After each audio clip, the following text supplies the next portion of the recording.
I recently came into possession of a painting that I did not paint. It needs a frame.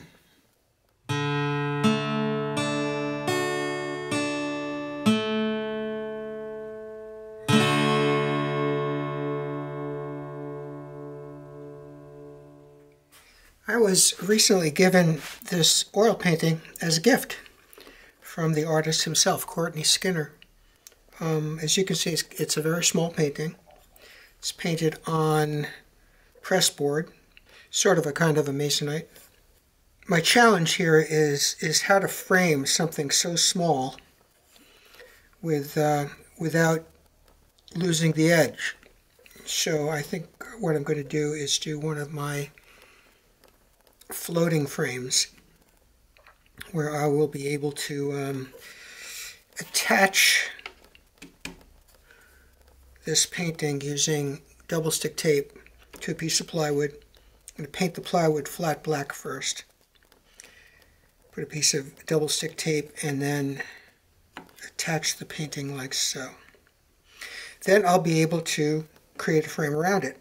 I've got scrap pieces of a frame that I made out of cherry for two other drawings by my grandchildren, Jake and Maddie, and these were left over. So I think I've got enough, I know I've got enough to do the job. We just need to trim these. So let's see if I can pull this off. I don't have any black acrylic paint to paint this surface, but I do have raw umber and ultramarine blue, which when you mix them up gives you something that's dark enough, I hope. Even if it's just a dark brown. Look, it's turning out to be gray after all, so that's good.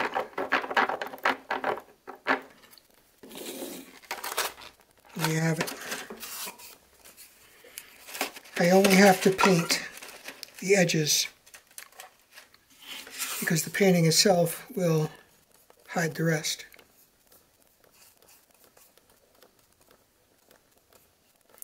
Just want to make sure that it's flat because this acrylic is not thinned with any water, so it'll dry in ridges if you leave the ridges there.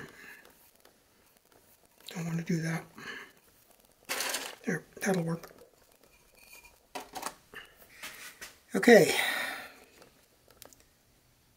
I've decided, rather than using double stick tape, I'm going to use wallpaper mucilage, otherwise known as wallpaper paste.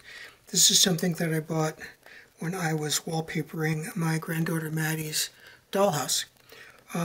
Two reasons.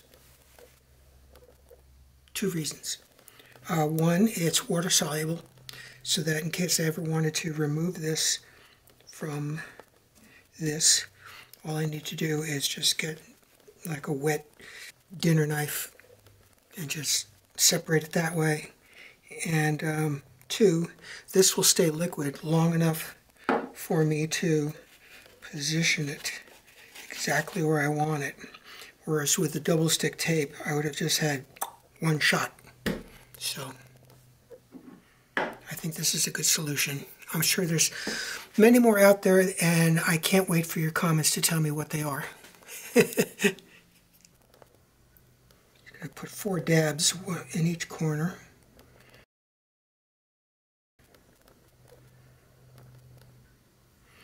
I have to take into account the thickness of that little note that Cortney left, folks.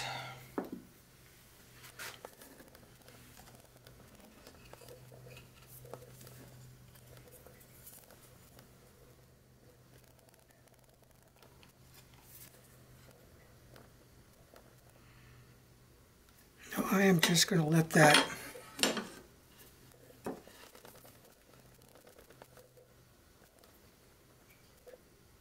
sit and dry by itself. It's 72 degrees down here, so it shouldn't take too long. The rabbit here is too deep. It goes back too far. There's too much of a lip for the frame for this little painting. So rather than cut off this part and lose that nice curve, I am going to glue a filler piece in here on all 4 pieces before I do the final 45-degree cuts for the corners.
I always like to pre-glue my joints,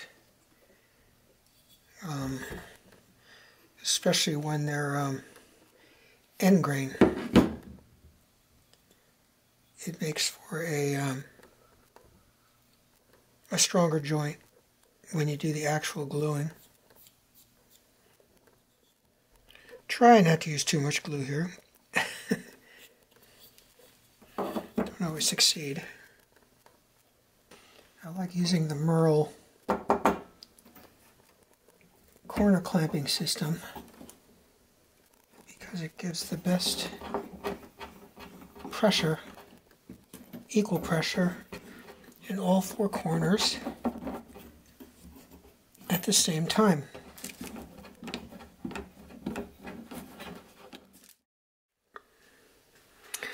And here we have it. Just fits inside.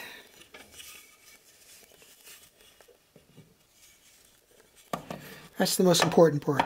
It fits. I still have to clean up the frame itself, sand it, get it ready for finishing. When it is finished, I believe the color will closely resemble the color you see in the Muffin. So, looking forward to that. After sanding down to 320, I always like to seal the wood with a coat of shellac. Love the smell too.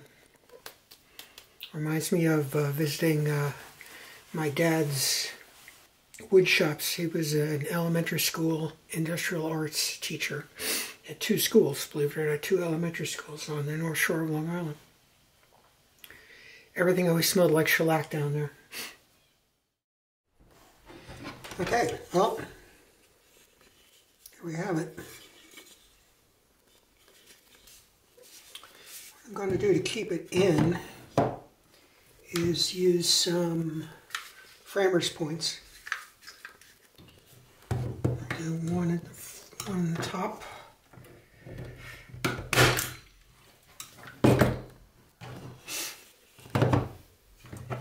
And one in the bottom.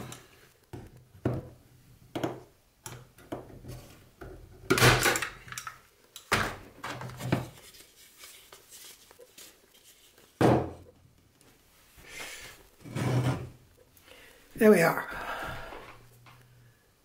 Now I just need to put some hanging hooks and some hanging wire and figure out where I'm going to hang it. Thanks for watching.